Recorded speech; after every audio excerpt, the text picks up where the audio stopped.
Suu from so movie ಹೇಗಿತ್ತಪ್ಪ ಅಂದರೆ ಇವತ್ತು ತಾನೇ ಈ ಮೂವಿನ ನೋಡ್ಕೊಂಬಂದೆ ಥಿಯೇಟರ್ನಲ್ಲಿ. ಮೂವಿ ಹೇಗಿತ್ತು ಅಂದರೆ ತುಂಬಾ ಚೆನ್ನಾಗಿದೆ ಅಂದರು. ತುಂಬ ಅಂದರೆ ತುಂಬಾ ಚೆನ್ನಾಗಿದೆ. ಕಾಮಿಡಿ ಅಂತೂ ಸಖತ್ತಾಗಿದೆ. ನೀವು ನೋಡ್ತಾ ಇದ್ದರೆ ಮೂವಿ ಮುಗ್ದಿದ್ದೇ ಗೊತ್ತಾಗಲ್ಲ, ಆ ಥರ ಇದೆ ಮೂವಿ. ಇನ್ನು ಇದರ ಪಾಸಿಟಿವ್ ನೆಗೆಟಿವ್ ಕಡೆ ಹೋಗೋಣ. ಅದಕ್ಕೂ ಮುಂಚೆ ನಮ್ಮ ಚಾನಲ್ನ ಯಾರೆಲ್ಲ ಸಬ್ಸ್ಕ್ರೈಬ್ ಮಾಡ್ಕೊಂಡಿಲ್ಲ ಸಬ್ಸ್ಕ್ರೈಬ್ ಮಾಡಿಕೊಂಡು ಸಪೋರ್ಟನ್ನು ಮಾಡಿ, ಆದರೆ ಒಂದು ಲೈಕನ್ನು ಕೊಡಿ ಅಂತ ಹೇಳ್ತೀನಿ. ಇನ್ನು ಯಾಕೆ ತಡ, ರಿವ್ಯೂ ಕಡೆ ಹೋಗೋಣ. ಈ ಮೂವಿ ಯಾವ ಥರ ಅಂದರೆ, ಒಂದು ಊರಲ್ಲಿ ಒಬ್ಬ ಅಶೋಕ ಅನ್ನೋ ಒಬ್ಬ ನೇಮ್ನವನು ಇರ್ತಾನೆ. ಆ ಅವನಿಗೆ ಒಂದು ದೆವ್ವ ಬಂದುಬಿಟ್ಟು ಅಟ್ಯಾಕನ್ನು ಮಾಡುತ್ತೆ. ದೆವ್ವ ಮೆಟ್ಕೊಂಡ್ಬಿಡುತ್ತೆ. ಅದಾದಮೇಲೆ ಏನಾಯಿತು, ಮೂವಿ ಯಾಕೆ ಬಂತು ಆ ದೆವ್ವ, ಅವನ ಮೇಲೇ ಯಾಕೆ ಬಂತು, ಆ ಊರಿನವರು ಏನು ಮಾಡಿದ್ರು ಆ ದೆವ್ವವನ್ನು ಬಿಡಿಸೋಕ್ಕೆ ಅಲ್ಲ ಅನ್ನೋದನ್ನ ನೀವು ಮೂವಿ ನೋಡಿದರೆ ಗೊತ್ತಾಗುತ್ತೆ ನಿಮಗೆ. ಮೂವಿಯ ಪಾಸಿಟಿವ್ ಕಡೆ ಬರೋದಾದರೆ ಮೊದಲಿಗೆ ಕಾಮಿಡಿ ಅಂತ ಹೇಳ್ತೀನಿ.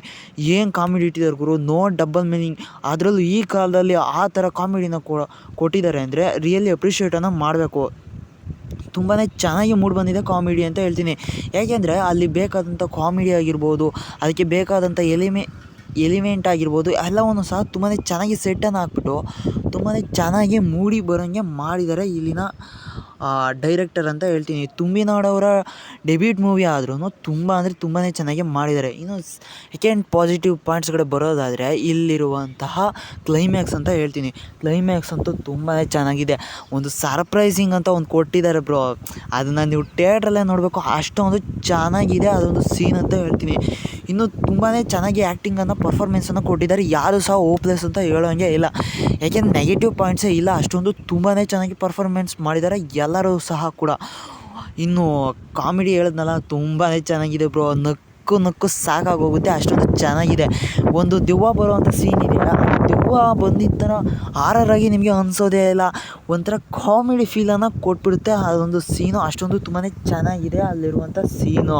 ಇನ್ನು ನೆಕ್ಸ್ಟ್ ಬರೋದಾದರೆ ಇಲ್ಲಿರುವಂಥ ಏನದು ಇಂಟರ್ವೆಲ್ ಸಹ ತುಂಬಾ ಚೆನ್ನಾಗಿ ಮೂಡಿಬಂದಿದೆ. ಇನ್ನು ನೆಕ್ಸ್ಟ್ ಬರೋದಾದರೆ music and B G M ಏನು ಸೂಪರಾಗಿ ಕೊಟ್ಟಿದ್ದಾರೆ ಗೊತ್ತಾ. ಬಿ ಜಿ ಎಮ್ಮು ನೀವು ಥಿಯೇಟ್ರಲ್ಲಿ ಕೂತ್ಕೊಂಡು ಎಕ್ಸ್ಪೀರಿಯೆನ್ಸನ್ನು ಮಾಡಬೇಕು, ಆ ಥರ ಕೊಟ್ಟಿದ್ದಾರೆ ಬಿ ಜಿ ಎಮ್ಮು. ಇದೊಂದು ತುಂಬಾ ಡೀಸೆಂಟ್ ವಾಚಬಲ್ ಅನ್ನೋದಕ್ಕಿಂತ ಒಂದು ಫ್ಯಾಮಿಲಿ ಎಂಟರ್ಟೈನ್ಮೆಂಟ್ ಅಂತ ಹೇಳ್ಬೋದು. ಯಾಕಂದರೆ ಈ ಒಂದು ಫ್ಯಾಮಿಲಿ ಪೂರ್ತಿ ಕೂತ್ಕೊಂಡು ನೋಡ್ಬೋದು ಇದೊಂದು ಮೂವಿನ. ಯಾಕಂದರೆ ಅಷ್ಟೊಂದು ತುಂಬಾ ಚೆನ್ನಾಗಿ ಮಾಡಿದ್ದಾರೆ ಈ ಮೂವಿನ. ಎಲ್ಲೂ ಸಹ ಡಬಲ್ ಮೀನಿಂಗ್ ಇಲ್ಲ, ಒಂದು ಗಲೀಜ್ ಸೀನ್ ಅಂತ ಇಲ್ಲ, ಯಾವುದು ಸಹ ಒಂದು ಬ್ಯಾಡ್ದಿರೋ ಸೀನ್ ಅಂತಲೂ ಸಹ ಯಾವುದನ್ನು ಸಹ ಇಟ್ಟಿಲ್ಲ ಇಲ್ಲಿನ ಡೈರೆಕ್ಟರ್ ಅಂತ ಹೇಳ್ತೀನಿ. ಡೆಬ್ಯೂಟ್ ಮೂವಿ ಆದರೂ ಡೈರೆಕ್ಟರು ತುಂಬಾ ಚೆನ್ನಾಗಿ ಸಹ ಮಾಡಿದ್ದಾರೆ ಕೂಡ ಇಲ್ಲಿರುವಂಥ ಡೈರೆಕ್ಟರು. ಇನ್ನು ಪ್ರತಿಯೊಬ್ಬರು ಪರ್ಫಾರ್ಮೆನ್ಸ್ ಹೇಳಿದ್ನಲ್ಲ ಬ್ರೋ, ತುಂಬ ಅಂದರೆ ತುಂಬಾ ಚೆನ್ನಾಗಿದೆ.